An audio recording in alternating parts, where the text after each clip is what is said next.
Hi guys! Welcome back to my vlog. Ang gagawin naman natin ngayon guys ay yung fertility hydration.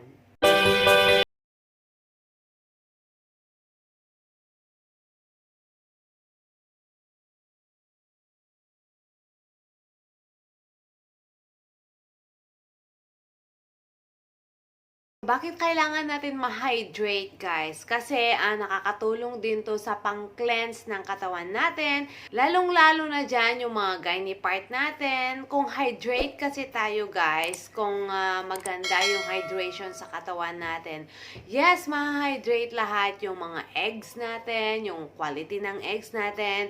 Malilinis lahat yan yung mga inflammation sa matres natin at sa mga ovaries natin. Kasi hydrated nga tayo. So ngayon guys, gagawin natin itong mga fruits na to na very rich sila ng water para nga sa hydration natin.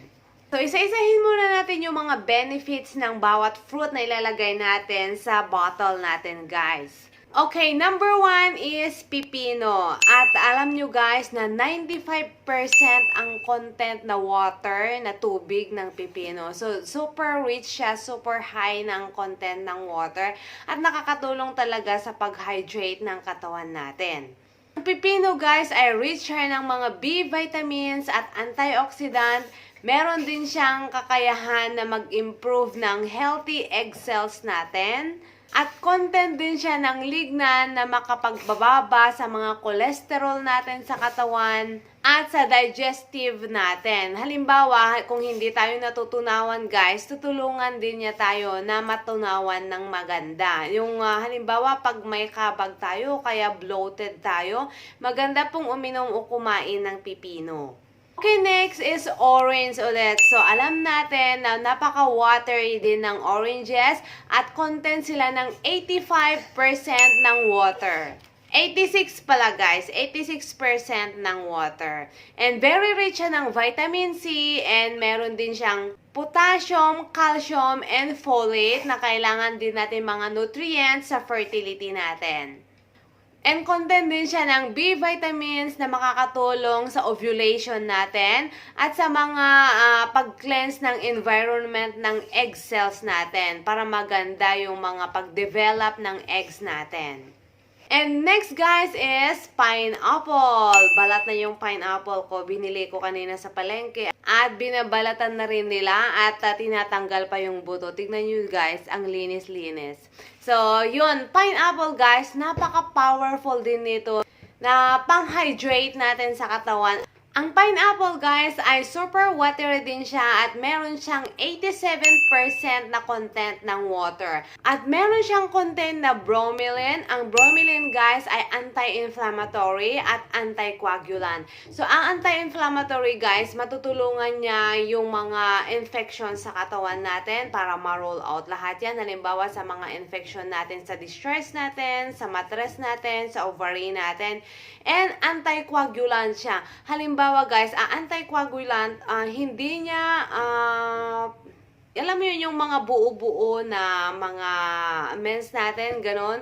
Kasi yun yung coagulant, coagulation or clotting. So, ma-avoid natin yung mga yun pag kumain tayo ng mga anticoagulant food.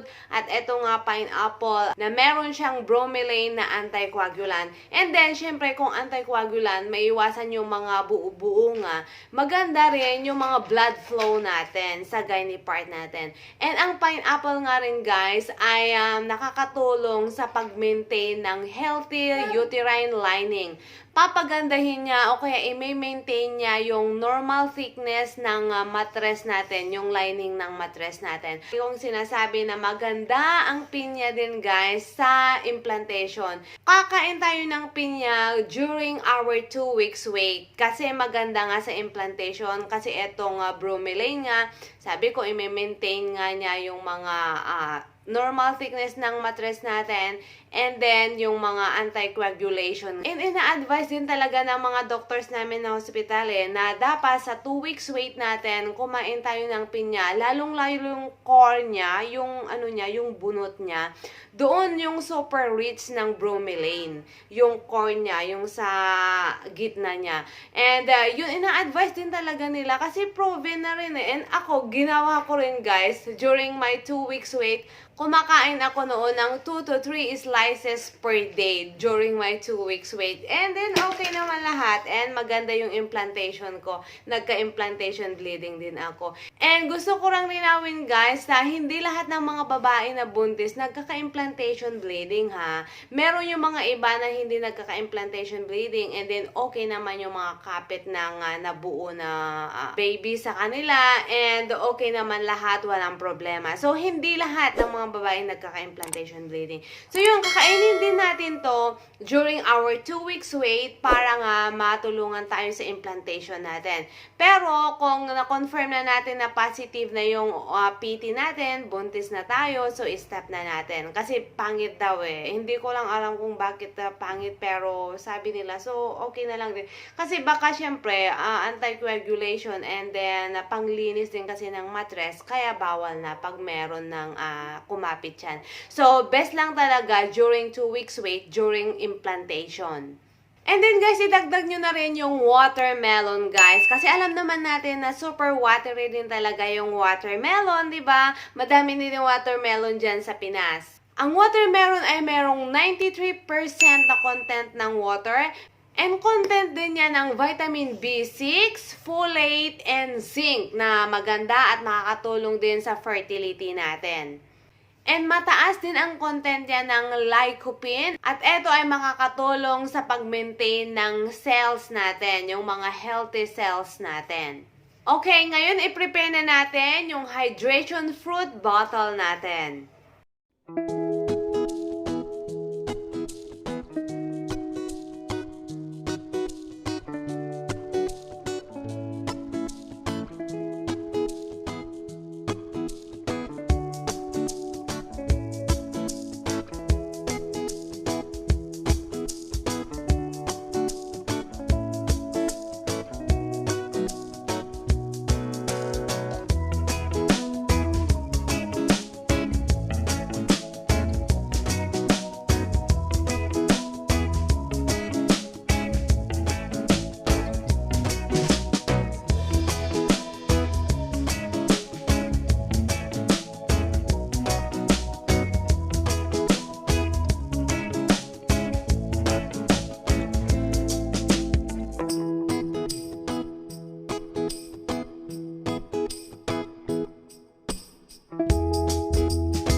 So, eto na guys, yung very healthy fertility hydration bottle natin. So, nakikita nyo guys, halo-halo na dyan yung orange, pipino, at apple. Maganda rin to guys, hindi lang sa fertility or pang-cleanse ng body natin guys. Maganda rin sa gustong magpapayat. Kasi etong mga to, super rich sila sa mga water. So, tutulungan din niya na eliminate yung mga unwanted fats natin sa katawan kasi gusto nga natin magpapayat. And ayun, syempre, kung full ka din ng water, hindi ka mabilis gutumin para hindi ka nga tataba. So, yun, okay din to sa gustong magpapayat, lalong-lalo sa mga PCOS cases kasi karamihan ng mga merong PCOS, meron talagang katabaan. So, kailangan din natin i-maintain yung normal BMI natin from 18.5 to 23 dapat yung BMI natin mga adults. And ideal talaga rin yan na BMI ng gustong mabuntis at gustong magka-baby.